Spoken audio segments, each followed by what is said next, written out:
자, 이번 종목 뉴스 스크랩을 통해서 한번 알아보도록 하겠습니다. 자, 5월부터는요, 국제선 주 100회 증편합니다. 공안 내년 100% 일상 회복이라고 되어 있습니다.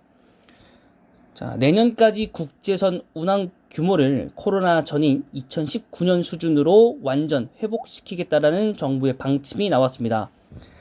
예상했던 것보다 1년이나 앞서져 당겨진 거기 때문에 이것으로 인한 경제적 효과는 대단할 것으로 보이고, 다만 코로나 재확산만 일어나지 않는다면 정말로 좋겠지만, 혹시라도 일어나게 된다면 다시 한번 경제가 조금 하락하고 주식시장이 출렁거리는 그런 빌미가 좀 되지도 않을까라고 생각을 좀 하고 있습니다, 개인적으로. 자, 우선은 격리 면제 등을 고려해서 여객 수요 회복이 빠르게 이루어질 것으로 전망되고 있고요. 노선을 우선해서 운항이 확대될 수 있도록 하고 있습니다. 자, 1단계 국제선 정기편을 주 100회를 늘려서 운항하기로 했고요. 5월에는 주 520회, 6월에는 620회로 국제선이 운항이 됩니다. 자, 시간당 도착 항공편이 20대로 완화가 되고요. 부정기편 운항 허가 기간도 2주일 단위로 바뀌게 됩니다. 자, 지방 공항도 무안, 청주, 제주, 김포, 양양공항까지 확대가 됩니다. 자, 2단계로서 7월부터 엔데믹까지 시행되고요. 매주 300회씩 늘려서 운항을 방침을 합니다. 시간당 도착 항공편을 30대로 늘리고 지방 공항 운영 시간도 정상화가 됩니다. 자, 방역 위험도가 높은 국가의 항공편 탑승률도 제한이 폐지가 되고요. 부정기 허가 시간도 2주에서 4주로 늘어납니다. 10월이 되면 완전히 해제가 됩니다. 그래서 지금도 오늘 기사로 나왔던 것 중에 하나는 속보 기사로 나온 건데, 마스크 야외에서 마스크 해제를 이제 검토를 좀 한다고 해요. 물론 개인의 선택이 되겠죠. 그때부터는 야외에서도 쓸 사람과 쓰지 않을 사람. 저 같은 경우 사실 시선이 두려워서 쓰는 것뿐이지, 사실 야외를 돌아다닐 때 쓰는 게 과연 의미가 있을까? 야외에서 운동을 혼자 조깅을 하는데 천천히 뭐 사람들 껴서 뭐 걸어 다니는 것도 아니고 내가 계속 혼자 뛰어 다닐 건데 굳이 내가 왜 마스크를 써야 하는가에 대한 의문이 사실 있긴 하거든요. 그래서 그런 부분들에 대해서는 조금 완화가 좀 되면서 사람들이 조금 더 밖으로 나오게 된다면 뭐라도 먹고 또 음료수라도 먹고 그러면서 이제 편의점이라든가 이런 것들에 대해서 좀 이용률이 높아지겠죠. 그렇게 되고 그러면 이제 해제가 되고 5월에 탑승객 늘어나고 또 6월에도 탑승객이 늘어나고 또 7월에 그 다음에 마지막으로 가면 연말쯤이겠죠. 네, 그러면 이제 정상으로 돌아간다는 계획을 좀 갖고 있습니다.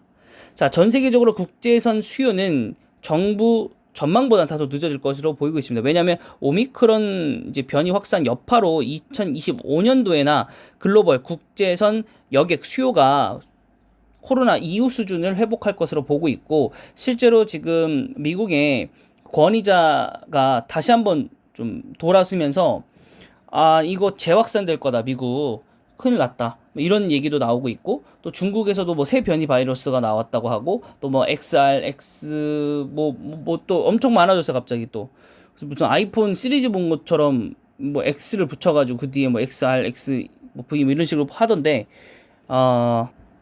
그래서 제발 재확산만 일어나지 않았으면 좋겠고, 그냥 좀 감기처럼 그냥 쭉 지나갔으면 좋겠습니다.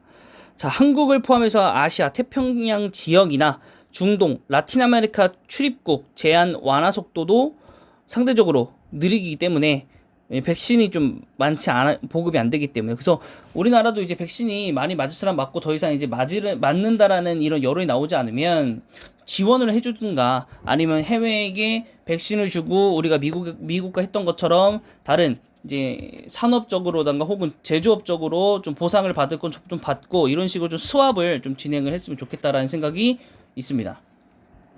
자, 대한항공 일봉입니다. 자, 여기도 최근에 올라가다 좀 빠지고 있고, 네, 뭐 증편에 대한 얘기도 나오고 있지만 아직은 뭐 확정된 것도 아니고 실제로 뭔가 변화가 된 것도 아니기 때문에 주가는 그렇게 크게 반등은 나오지 않았지만 외국인이 좀 샀다라고 볼 수 있겠고, 또 여기에는 이제 UAM 항공 시스템 개발도 지금 포함이 되어 있어서, 네, 그 부분 괜찮은 것 같고, 어쨌든 실적은 점점 좋아지고 있어요.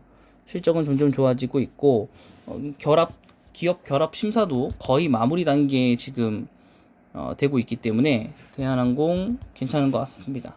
우선주도 있는데 우선주가 좀 더 비싸네요. 우선주는 그러면 냅두도록 하고요. 그다음에 아시아나 같은 경우에는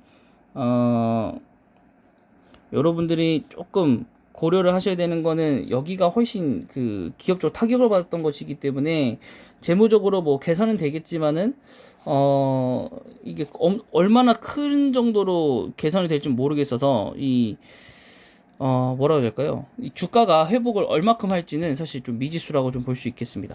전 개인적으로 그렇게 생각하고 있고요. 아시아나항공 이제 IDT도 한번 볼까요? 아시아나 IDT랑 대한항공 그 항공이랑 뭐가 차이죠? 한번 볼까요? 저도 이거 처음 봐서. 아시아나 항공이 대주주고 IT 서비스 기업이군요. 네. 그래서 뭐 그럼 여기는 그냥 두도록 하고, 그 다음에 제가 이제 관심 있게 보는 이제 항공 쪽에서는 TY 홀딩스, TY 홀딩스 아니 티웨이 홀딩스죠. 티웨이 홀딩스, 티웨이 항공.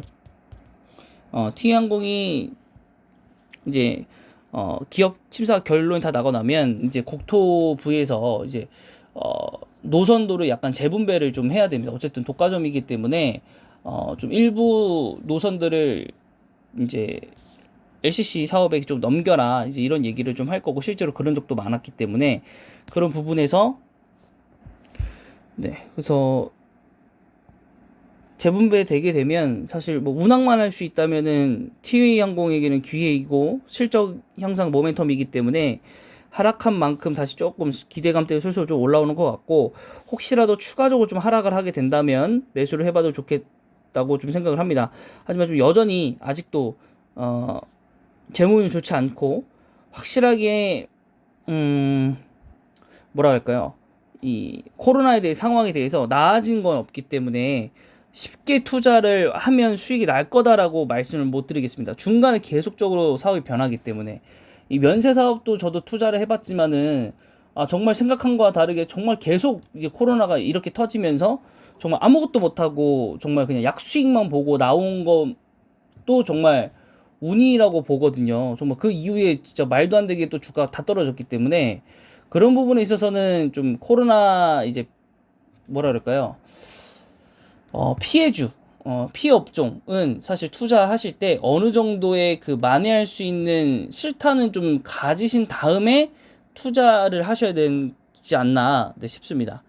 네, 그래서 이번에는 항공이 정상화될 수 있다라는 기사를 한번 봤고요. 실제로 5월달, 6월달 지나가면서부터 전말로 해제가 되고 있는지, 그거에 따라서 코로나 확산은 또 줄어들고 있는지, 이런 것들을 확인을 해 가시면서 투자를 하시면 그나마 리스크는 조금 줄인 상태에서 투자할 수 있지 않겠나라고 생각이 듭니다. 네, 이번 종목 여기까지고요. 영상이 마음에 드셨다면 구독과 좋아요 그리고 댓글까지 부탁드리겠습니다.